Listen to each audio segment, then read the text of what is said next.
Welcome back to AI Paper Podcasts. Today, we're diving into a really fascinating challenge in AI research. Yeah, it's one that everyone's trying to crack, really.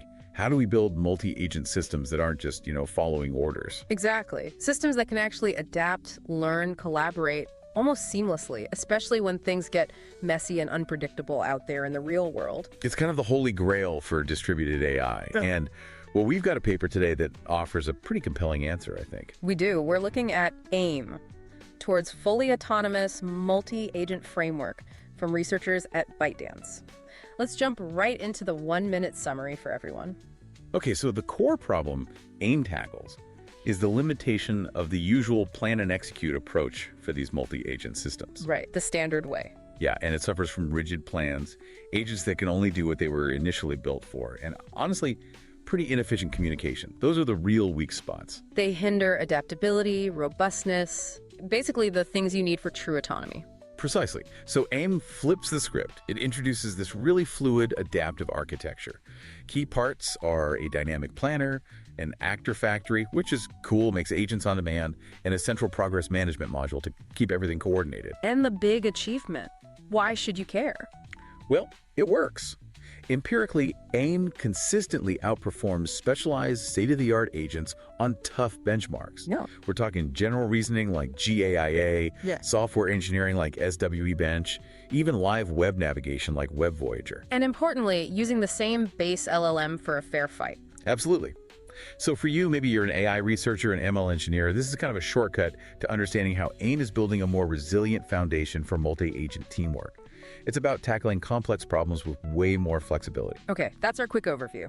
Now let's get into the weeds a bit. Before we fully unpack Aime's solution, let's level set on these LLM agents and multi-agent systems, or MAS. Good idea. So large language models, LLMs, they've enabled these new sort of autonomous entities, right? LLM. What defines an agent technically? Think of it as the LLM brain, plus some tools it can use like web search or a calculator, a prompt or instructions telling it what to do, and some memory. It's a self-contained unit for tasks. The paper formally puts it as A equals LLM TPM. And multi-agent systems, MAS, just combine these. Essentially, yes. Yeah. MAS quits as SA1, A2, ANM. You bring multiple agents together to collaborate on bigger problems that are maybe too complex for just one agent. Think specialization, teamwork. Makes sense. And within that MAS world, you mentioned the dominant approach Aime is pushing back against is plan and execute. That's the one. It like sounds it. logical, right? Planner. You have a planner agent, it gets a request, breaks it into steps, a static plan, and then hands those steps off to executor agents, each with a preset role and tools. Seems straightforward enough. So why fix what isn't broken? Or is it broken? What are the cracks? Well, the paper lays out 3 fundamental challenges with this model. The first one is rigid plan execution. Rigid how? You make a plan, you follow it, right? What's the issue? The issue is the plan is made once, up front, and it's brittle. The planner basically checks out after making the plan. It's idle during the actual execution. So it can't react if something unexpected happens. Exactly. It can't adapt to real-time feedback or, when an executor fails or gets a weird result. Imagine a project manager making a detailed plan and then immediately going offline. Chaos ensues when reality hits. Yeah, that definitely leads to unreliable results and performance drops. I think some other research has pointed this out too. Right. Semri and others highlighted this exact problem just recently. The real world just doesn't stick to static plans. Okay, so rigidity is problem 1. What's number 2? The second challenge is static agent capabilities. In that traditional setup, agents are stuck with their predefined roles and toolkits. Like this agent is only a web researcher, and this one only writes code. Pretty much. Yeah. And that really limits flexibility. What if a task suddenly needs a skill, maybe even a combination of skills, that no single predefined agent has? The system grinds to a halt or assigns the task poorly. Exactly. It compromises how extensible the system is, how robust it is. Shen and colleagues pointed out back in 2023 how even just inaccurate or incomplete descriptions of what an agent can do leads to bad task assignments. Right, trying to fit a square peg in a round hole because that's the only peg you have. Okay, and the third challenge, you mentioned communication. Inefficient communication. This one feels almost intuitive if you've ever worked on a complex team project. Oh yeah, information falling through the cracks. Totally. When tasks get handed off between these static agents, crucial context often gets lost or garbled. Plus, there's usually no central place keeping track of the overall progress in real time. So agents might be working with outdated information? Or incomplete information. Yeah. They don't have a clear view of the whole picture. This leads to duplicated effort, agents stepping on each other's toes, coordination failures, all sorts of inefficiencies. Jan discussed this kind of issue just last year. So for anyone listening who's designing or working with AI systems, especially multi-agent ones, these aren't just abstract issues, they're real roadblocks. Absolutely. There are major hurdles to deploying AI that can truly operate autonomously, especially when the environment is dynamic or unpredictable. And this is precisely where Aime comes in. Okay, so Aime's goal is to overcome these three hurdles. How does it do it? What's the core principle? The core idea is to ditch that static plan and execute rigidity and replace it with something dynamic and reactive. Continuous adaptation based on real-time feedback. You mentioned an analogy earlier, like a special forces team. Yeah, think of it more like a highly agile, self-organizing special forces team adapting on the fly, rather than, say, a pre-programmed factory robot just repeating the same steps. Okay, I like that. And how does Aime achieve this? You mentioned 4 components. That's right, 4 core components working together. First, the dynamic planner. This is like the mission commander, but one who's constantly observing and adjusting. It decomposes the main goal, keeps track of all the subtasks, and importantly, continuously adapts the plan based on feedback. So not a one-and-done plan. Definitely not. Then second, you have the actor factory. This is a really neat part. It's responsible for creating specialized agents, which they call dynamic actors, tailored exactly to the needs of a specific subtask, on demand. Creates them on the fly. Wow. Yeah, it assembles them when needed, giving them just the right tools and instructions for the job at hand. Super adaptable. Okay, component 3 must be the actors themselves. Correct. The dynamic actor. This is the agent that actually executes a specific subtask given to it by the planner. It uses the React framework that's reasoning and action to work through its task. Think, plan, act, observe, repeat. And the 4th piece ties it all together. Exactly. The progress management module. Think of this as the central shared whiteboard or situational awareness hub.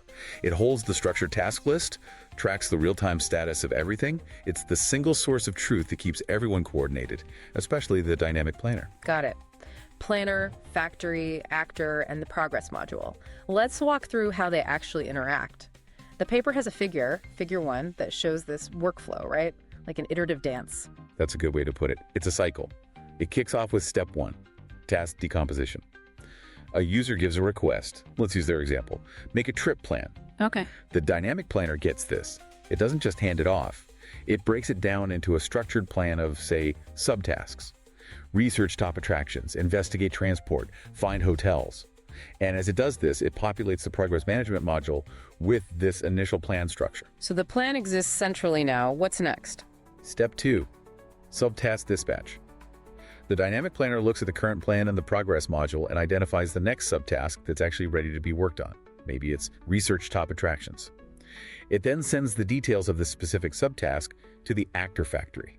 So it's not just blindly following a list, it's choosing what's executable now. Precisely. Flexibility right from the start. Okay, so the actor factory gets the task specs. This is step 3. Step 3, actor instantiation. This is where that on-demand specialization happens. The factory analyzes the subtask requirements, research top attractions, and essentially builds a custom dynamic actor just for this. How does it know what to build, what tools to give it? It's pretty smart. First, it selects toolkits, not just individual tools, but functional bundles like web search tools or file system tools. This makes sure the actor is fully equipped. Bundles, okay, makes sense. Then it generates a custom system prompt for this new actor. This prompt is assembled dynamically from parts. It defines the actor's persona, maybe an expert travel researcher. It includes descriptions of the selected tools. It might pull in relevant knowledge like tips for the destination. It gets the global environment context like time or permissions, and it specifies the required output format. Wow, that's incredibly tailored. It's like creating a mini expert perfectly suited for just that one task. Exactly. Yeah. No generic agents here. Which leads to step 4, React execution. The newly minted dynamic actor takes its custom prompt and tools and gets to work. Using that React cycle. Right. Reason, act, observe. It thinks about the goal, find top attractions, takes an action, uses the web search tool, gets the results, observation, thinks again based on those results, takes another action, and so on. It's an iterative process. And you mentioned something about progress reporting earlier. There's a special tool. Yes. This is crucial. Inside the actor's toolkit is a special action. Update progress. The actor's own LLM can decide autonomously when it's made meaningful progress, like shortlisted 3 potential attractions, and use this tool to report back. So the system gets near real-time updates without the planner constantly polling. Exactly. It's proactive reporting from the actor itself, which feeds directly into Step 5, Progress Update. These updates, whether incremental or signaling completion or failure, go straight to the Progress Management module. Keeping that central whiteboard, our single source of truth, constantly up to date. Right. Everyone, especially the dynamic planner, sees the status change, like X researched attractions. Okay, so an actor finishes its subtask. What happens then? Back to the planner. Yes, that's Step 6, Evaluation and Iteration. When a subtask is done, the actor sends its final report, maybe the list of attractions, back to the dynamic planner. The planner evaluates this outcome. Did it succeed? Does this new info change anything? It updates the global plan and the progress module accordingly. And then it picks the next task. Exactly. It identifies the next available executable subtask based on the updated plan and dispatches it to the actor factory, starting the cycle anew for that task. And crucially, if a subtask failed or the results weren't good, the planner can use this evaluation step to decide on a different approach, maybe assign a different kind of task or even replan significantly. That feedback loop seems incredibly powerful. It closes the loop on adaptation. It really is. So looking at that whole workflow, you can see how it hits those initial challenges head on. The dynamic planner and iterative dispatch kills the rigid plan problem. The actor factory tackles static capabilities. And the progress management module solves the inefficient communication and context loss. It really does sound like a much more integrated and, well, intelligent way to coordinate agents. It's a fundamentally different architecture. But of course, the key question is, does it actually work better? Right. The empirical validation. The paper tests aim against some serious competition on tough benchmarks. Let's talk about that setup. Yeah, they use 3 diverse and challenging data sets. First, GAIA, which tests general AI assistant capabilities, multi-step reasoning, tool use, quite complex stuff. Okay. Second, SWE Bench Verified. This is really interesting. It's real-world software engineering problems like fixing bugs in GitHub repos, and the solutions are verified by actual unit tests, so no faking it. Rigorous. And the third, Web Voyager. This involves agents interacting with live websites to complete tasks. Think booking flights or finding information on complex sites. It tests real-world web interaction robustness. Diverse set of challenges. And who were the opponents? You mentioned state-of-the-art. Yes, they compared Aime against specialized agents considered top performers in each domain. For GIA, things like Langfun. For SWE Bench, agents like OpenHands. For Web Voyager, strong baselines like browser use agents. And the crucial point for a fair comparison. They made sure all agents, including Aime and the baselines, use the exact same underlying large language model. This isolates the impact of the framework Aime's architecture, rather than just comparing stronger or weaker LLMs. Smart. Okay, so what were the results? Did Aime live up to the architectural promise? The results, shown in their Table 1, are pretty striking. The overarching finding is that Aime consistently outperforms these highly specialized systems. It set new state-of-the-art results across all 3 benchmarks. Really? Across the board? Yep. On GAIA, Aime hit a 77.6% success rate, beating Langfun. The paper suggests this is largely thanks to that dynamic planner's flexibility. It can pivot strategy if the initial approach doesn't work out, which is vital for GAIA's complexity. Okay, that makes sense. What about the software engineering tasks? On SW Bench Verified, Aime resolved 66.4% of the issues, which was better than OpenHands. Here, the actor factory seems key. It could, for example, create a code-reading actor first, then maybe a debugging actor, then a code-writing actor. Yeah. Different specialists for different phases of solving the bug. That dynamic specialization really pays off. That's a tangible benefit of the on-demand instantiation and the web tasks. On Web Voyager, dealing with live websites, Aime achieved a 92.3% success rate, surpassing the browser use baseline. This really highlights the advantage of that tight feedback loop. Websites change, things break unexpectedly. Aime's ability for the actor to report an issue and the planner to quickly react and maybe try a different approach leads to much higher success in that messy environment. So these aren't just marginal gains. It sounds like Aime provides a significant boost in capability and robustness. It really does. For you listening, especially if you're in research or engineering, these results suggest a genuine leap forward for practical multi-agent systems. More reliable autonomy for complex tasks is closer than we thought. It's useful to place Aime in the broader landscape. How does it compare to other modern approaches people might know, like MetaGPT or ChatDev?